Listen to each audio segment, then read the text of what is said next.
तीसरा एक सवाल, जो नया लेबर कोड लागू किया गया है, उस पर आपकी कोई ओपिनियन है? बिल्कुल ओपिनियन है उसमें। बड़ा दुर्भाग्यपूर्ण है कि बड़ी संघर्षों के बाद 8 घंटे की ड्यूटी आवर्स थी, चाहे वो सरकारी हो कोई सेक्टर हो, 8 घंटे की ड्यूटी का आवर था, अब उसको 12 घंटे कर दिया गया और बताया जा रहा है कि श्रमिकों के लिए बहुत अच्छी सौगात है। 8 घंटे यूँ ही नहीं आया, उसका एक स्ट्रक्चर बना होगा, लंबा संघर्ष हुआ तब 8 घंटे, आपने उसको 12 घंटे कर दिया।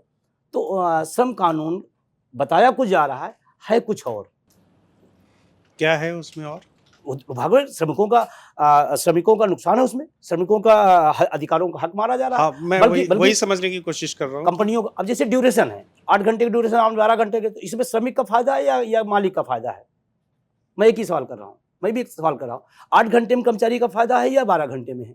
और उस 12 घंटे का मान लीजिए आप कहीं आप काम करते हैं तो हो सकता है जो आप ओवर करते हैं उसका ओवर टाइम मिलता होगा, किसी भी और प्राइवेट सेक्टर की बात करो, लेकिन अगर नहीं मिल रहा है तो श्रमिक का शोषण है ना। ये तो 8 घंटे की ड्यूटी आप 12 घंटे ले रहे हैं, वेतन आप वही देंगे, तो ये तो शोषण हुआ ना। लेकिन इसका तो स्वागत होना चाहिए ना, कि जहाँ बिना लिखा पढ़ी और ज्वाइनिंग लेटर, अपॉइंटमेंट लेटर के अगर कोई कंपनी हायरिंग कर रही है, उसके लिए अगर मैंडेटरी कर रहे हैं कि अपॉइंटमेंट लेटर देना ज़रूरी होगा, तो ऐसे फैसलों का, ऐसे आदेश का क्यों नहीं स्वागत किया जाना चाहिए? मतलब अभी मौखिक शोषण होता था, अब लिखित रूप से शोषण करने का तरीका लेटर हो गया है। नहीं, जब लिखित होगा तो फिर सरकार है, कोर्ट है, सरकार के मैं तो कह रहा हूँ नियम ना, अभी तो मौखिक शोषण होता था, अब आप कह रहे हो कि लिखित शोषण 12 घंटे है। ये कौन सी उपलब्धि है?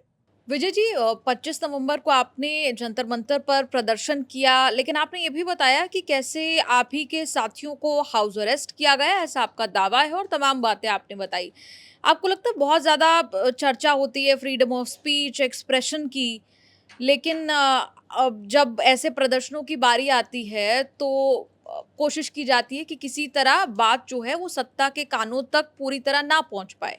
जी, बिल्कुल सही है। और 25 तारीख को तो हम लोगों ने, मैं कह रहा, मैं स्वयं भी टीचर हूँ, उसी सब्जेक्ट का हूँ, मैं पढ़ाता हूँ, और जिस तरह से हमारे साथियों को रोका गया, रात 1 बजे जिला अध्यक्ष के घर जा कर के पुलिस उससे करे आप घर में ही रहना, बाहर नहीं निकलना, रात के 1 बजे। ये कोई ये मानवीय व्यवस्था है? ये कोई अरे भाई, टीचर है वो, कोई दूसरे वर्ग तो नहीं है ना। आप उसको कह सकते थे कि भाई साहब आप रहिएगा, रात 1 बजे आप खड़खड़ा करें कि आपको नहीं जाना, रैली में नहीं जाना है। हमारी जो बसें बुक थी जिलों में, उन बसों के मालिकों को कहा गया कि अगर आपकी बस जाती है तो आपका लाइसेंस, आपका परमिट निरस्त कर दिया जाएगा। ऐसी रिपोर्टें लगातार कई जिलों से आई।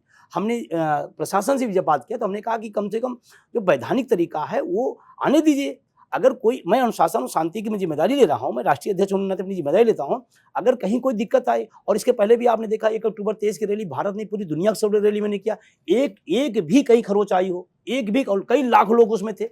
इसमें तो हमने अपने आप बहुत लोगों को सीमित कर दिया था कि क्योंकि जंतर मंतर की मैं जानता था कितना है, तो हमने खुद ही रोक दिया लोगों को, बहुत ज़्यादा नहीं आइए, इजी गोइंग आइए, और क्योंकि जगह पर कम है तो हमने खुद ही रोक। उसके बाद भी आप पजल कर रहे हैं, लोगों को टार्चर कर रहे हैं, लोगों को रोक रहे हैं, बस वालों को धमका रहे हैं, ये लोकतांत्रिक तरीका तो नहीं हो सकता। और वहीं पर जब किसी भी राजनीतिक दल की रैली हो तो उसमें अधिकतम आइए आइए, तब कोई कानून व्यवस्था की दिक्कत नहीं है।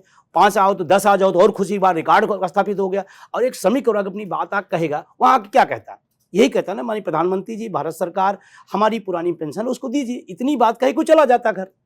उसके लिए आप इतना जगह जगह जगह, कई बसें तो रास्ते में आपकी बॉर्डर पे, यूपी नोएडा के जो दिल्ली का बॉर्डर है वहाँ पर बसें रोक दी गई और लोगों को मजबूर किया गया कि आप दिल्ली बिल्कुल एंट्री नहीं करेंगे।